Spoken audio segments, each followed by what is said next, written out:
Jou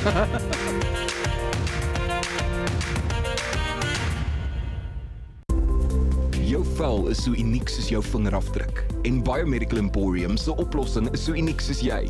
Klinkklare wetenskap, beskikbaar uit die liefde vir jou vel. Regte mense, regte vel, regte wetenskap. Sy is altyd hier met goeie raad. Dr. Judy Pretoria is die uitvoerende hoof van Biomedical Emporium. Baie welkom hier by ons. Vitiligo, wat vir 'n ding is dit? Vitiligo, so ongeveer 1% van die wêreldbevolking dit kom by hulle voor, né? En dit is sulke wit vlekke wat op jou liggaam voorkom en dit kan, ons praat van segmentaal en nie segmentaal, byvoorbeeld dit kan oor jou hele liggaam voorkom of net 'n sekere gedeelte, maar dit begin gewoonlik in jou gesig en jou vingers en jy kry dit op jou ooglede en jou mondhoeke, geslagsdele en so voort, sulke fisiese wit vlekke. En wat dit eintlik is, as jy mikroskopies na jou vel kyk, het jy verskillende selle. Keratinocyte, maar jy het 'n selletjie met die naam melanocyte wat pigment vervaardig, melanien. En dit kan dalk toegeskryf word aan 'n outoimmuun toestand waar jou eie immuniteit hierdie selle wat hierdie pigment vervaardig aanval.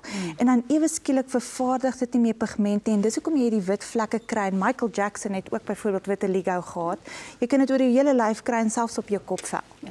So dit is nogal 'n unieke veldtoestand. Jy het nou genoem van auto-immuun siektes. Is daar omgewingsfaktore wat dit ook kan veroorsaak of is dit heeltemal van binne van die liggaam af? Dit kan van binne wees. Daar's omgewingsfaktore wat dit kan vererger. Daar is bietjie miskonsepsies, party mense dink jy kry dit oordat jy nie 'n gesonde dieet het nie, maar dit kan ook wees, jy weet as jy kyk outoimmuun, probeer dinge doen om jou immuniteit wel te bevorder, want hierdie wit vlekke is nogal redelik kwesbaar vir inflammasie, maar die gevolg is as daar omgewingsfaktore is wat inflammasie kan vererger, kan hierdie vlekke net meer en meer versprei.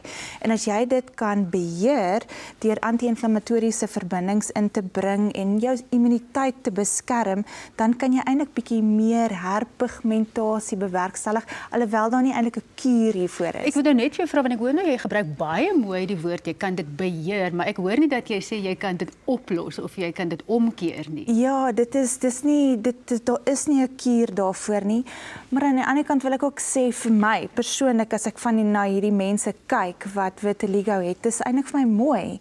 En ek weet daar's hierdie sielkundige element, mense voel geestelik dat hulle nie daarvan hou nie, maar dis eintlik mooi en dit is nie 'n siekte toestand, jy weet dat iets fout is met jou of jy gaan doodgaan nie, maar baie mense voel emosioneel daardeur geaffekteer. So hoe kan 'n mens dit behandel? Wat kan julle byvoorbeeld vir so iemand doen? Ons begin deur te kyk na die sistemiese immuniteit, so al jou vitamiene en minerale, maar baie spesifiek jou B12, jou foliensuur en jou vitamiene D3 sistemies en dan natuurlik ook topikaal baie hoë vitamiene E's en so voort. So dit is bietjie kontrasterend. Die produkte wat ek en jy gebruik as ons pigmentasie het, is eintlik iets wat jy nie moet gebruik met vitiligo nie, want jy wil nie pigmentasie voorkom nie of behandel nie. So jy gebruik antioksidante, vitamiene E's, vitamiene B's, hyaluronsure ensovoorts, my gunsteling, wat mense elke liewe dag kan gebruik, kollageenpeptiede, net om seker te maak die pigment versprei nie meer nie of die vlekke raak nie groter nie. Ja, so is wonderlik dat julle mense kan help om dit beter te kan beheer en selfs bietjie te kan behandel, maar wat vir my mooi is van wat jy gesê is dat dit vir jou mooi is en dat dit nie mense identiteit hoef af te breek nie. Baie dankie Dr. Judy dat jy vanoggend weer by ons kom kuier. Dit was lekker om jou in die ateljee te hê.